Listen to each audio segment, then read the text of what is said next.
मुंबईतील रेल्वे स्टेशनवर प्रचंड गर्दी झाली आहे। दादर सीएसएमटी कुर्ला ठाणे स्टेशनवर गर्दी झाली आहे।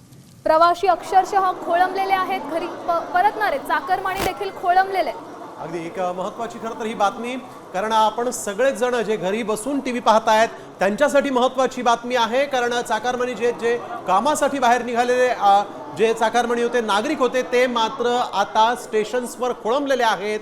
आणि ही दृश्य आपण बघू शकतो कशा पद्धतीने प्रत्येक स्टेशनच्या प्लॅटफॉर्मवर घरी जाणाऱ्यांची गर्दी झालेली आहे। रीघ लागल्याचं इथं पाहायला मिळतंय। अनेक लोकल ज्या आहेत त्या ठप्प आहेत।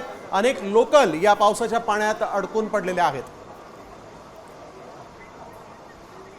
या संदर्भातली अधिकची माहिती देत आहेत आपले प्रतिनिधी गणेश कवडे, सध्या तिथे उपस्थित आहेत।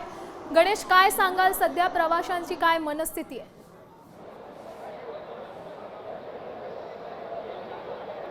नक्कीच हे छत्रपती शिवाजी महाराज टर्मिनस स्टेशन आणि या ठिकाणी लोकांची मोठ्या प्रमाणामध्ये गर्दी झालेली पाहायला मिळते। प्रामुख्याने छत्रपती शिवाजी महाराज टर्मिनस पासूनच खरं तर सर्व लोकल आहेत त्या सुरू होतात, मात्र इथूनच आहेत त्या लोकल ठाण्यापर्यंत ठप्प झालेल्या पाहायला मिळतात। आपण थेट नागरिकांकडून जाणून घेऊया।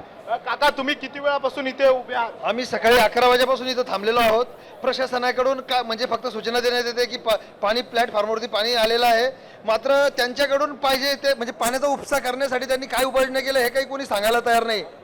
तुम्ही कधीपासून इथे उभे आहात? आम्ही 12:30 वाजता ऑफिस सोडलं आम्हाला। आम्ही इकडे तिकडे फिरून आता इथे थांबलोय, पण काही सोय नाहीये, काही नाहीये। आम्ही प्रवासी खोळंबलेलो आहे, मेल बंद आहेत।